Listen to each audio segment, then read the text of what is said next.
दिवस मी तांदूळ पाण्यामध्ये भिजवून ठेवलेले आणि 3 दिवसामध्ये प्रत्येक दिवशी मी 3 वेळा हे पाणी बदललेलं आहे त्यातलं. आणि हे आता आपण ह्यातलं पाणी काढून टाकूया आणि 20 मिनटं फॅनखाली सुकून घेऊया. हे आता आपण कॉटनच्या कापडवरती सुकत घालणार आहोत.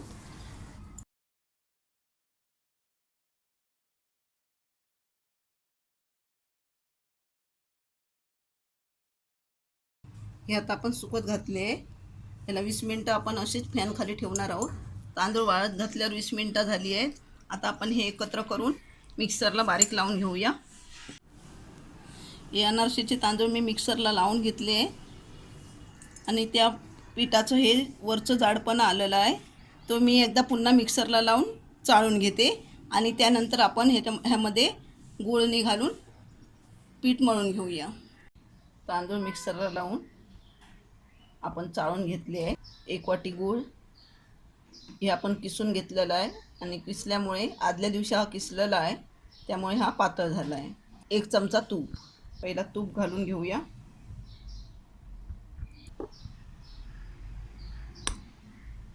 तूप चांगलं मिक्स करूया. आता आपण गूळ घालून घेऊया.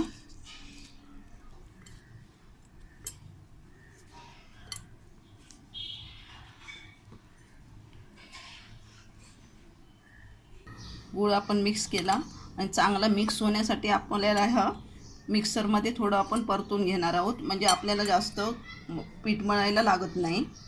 हे असं थोडं मिक्सरला लावून घेऊया. जास्त फिरवायचं नाही, 1-2 मिनिट फिरवायचं आहे. हे अनारसाचं पीठ आपण आता मिक्सरच्या भांड्यामध्ये फिरून घेतलेलं आहे आणि ते असं झालं एकदम नरम. म्हणजे ह्यामध्ये आता आपण दूध वापरण्याची गरज नाही आहे. मिक्सरच्या भांड्यामधून हे आता आपण अनारसाचं पीठ काढून घेतलं. हे मिक्सरच्या भांड्यामध्ये चांगलं एकजीव झालेलं आहे आणि आता मिक्सरच्या भांड्यामध्ये असं काढल्यानंतर आपल्याला ते गूळ वितळायला त्रास होत नाही. मग असं छान मळून आलेलं आहे. मिक्सरच्या भांड्यामधूनच चांगलं मळून आलं ते. आणि हे आता आपण मळून घेतलं 1 मिनिट. असा गोळा झाला आहे. आता मिक्सरच्या भांड्यामधून हे पीठ काढल्यानंतर आपण आता चांगलं हे 2 मिनटं मळलेलं आहे आणि आता हे आपण पीठ प्लास्टिकच्या डब्यामध्ये 4 ते 5 दिवस बंद करून ठेवणार आहोत. आणि हे पीठ फ्रीजमध्ये ठेवायचं नाही आहे आणि 4 ते 5 दिवसानंतर आपण ह्याची अनारसेचं पीठ आपण हे 5 दिवस ठेवलेलं होतं. आता आपण हे 5 दिवसांनी आपण हे बाहेर डब्यातून काढलेलं आहे. थोडीशी वेलची पावडर आपण घालूया.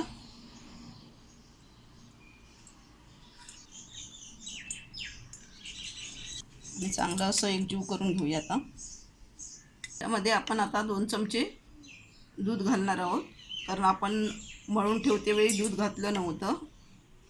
आता घालायचं आहे.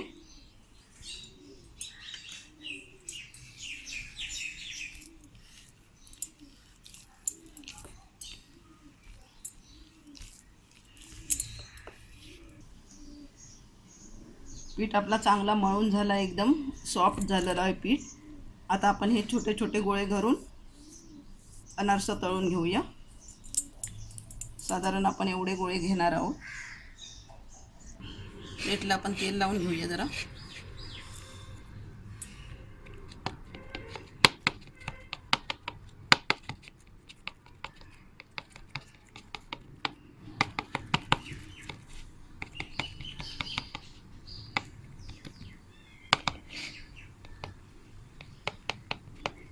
एवढे आपण अनारसे करायचे आहेत. प्लेटमध्ये खसखस घालून घेऊया. खसखस आपण थोडा थोडा घ्यायचा आहे, एकदम आपण ओतायचं नाही खसखस. आता आपण ते उलटं करूया असं आणि आता आपण तळून घेऊया. अनारसेला खसखस आपण एकाच बाजूने लावून घेणार आहोत. तेल तापलं आहे. आता अनारसे आपण आतमध्ये तेलमध्ये सोडूया.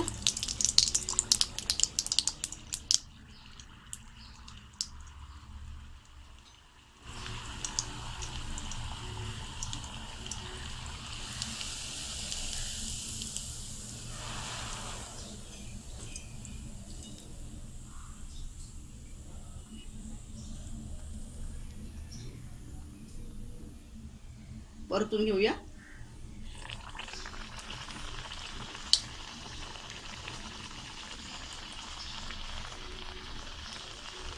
अशा पद्धतीत मंद आचेवरतीच आपण ही सगळे अनारसे तळून घेणार आहोत. परत परतून घेऊया. आणि हे आपलं आता अनारसे पूर्ण तळून झालेलं आहे.